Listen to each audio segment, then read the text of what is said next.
middle, and then you, and then we'll wrap up. Yes, so. he has the right to pose a question. Last time he was frustrated, so he has to have this right. Yeah. Yeah, sure. Thanks a lot. Matthew Lee, Intercity Press.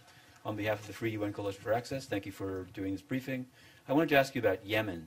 There was a lot of, as people were trying to flee the country, the fighting and the airstrikes. Just as the example, IOM said that they were being hampered in running evacuation flights by demands for information of the passengers. And most people think this came from Saudi Arabia, maybe it came from the US. What I'm wondering is, there also now is Somaliland has stopped taking boats that are leaving Yemen because they say they have no way of knowing if the people on the boat are quote, terrorists or not.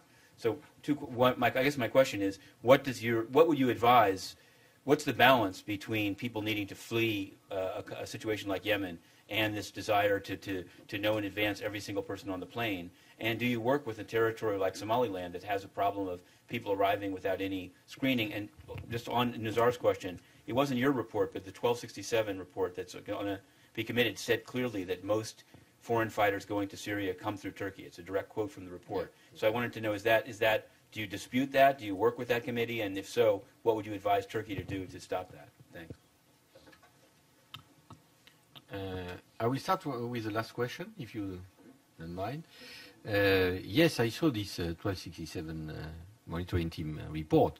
We have not, we have started already to work with Turkey, like with many member states, but we went there. I was personally in Turkey in order to support Turkey in its efforts to counter this phenomenon. And you have to understand, some of my people went even to the border with Syria, and you have to understand that it's not an easy task to do, first. But Turkey also has to get information from Europe.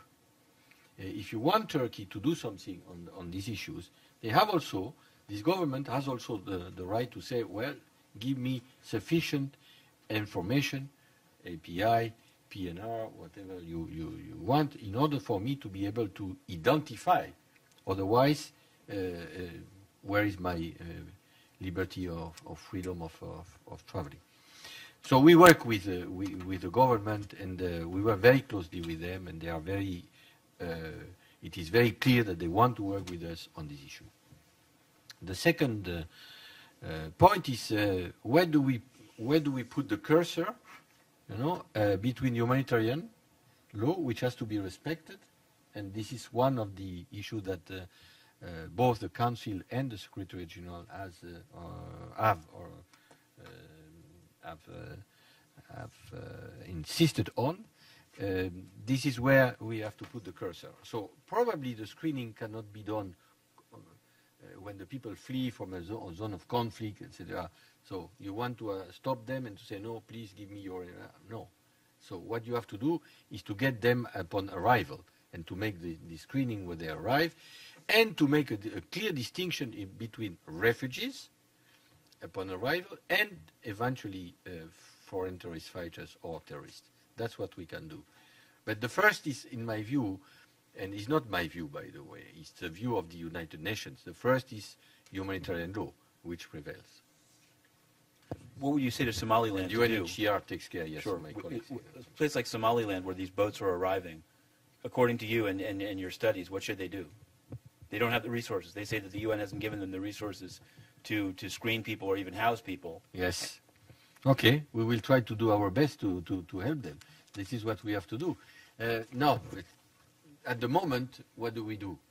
There are also situations in which the international community has to have, of course, a political solution to offer. And this is where, probably for Somaliland, for this type of countries, we have to resolve first the crisis. Then you can do the technicalities, but you cannot put the technicalities before the political solution.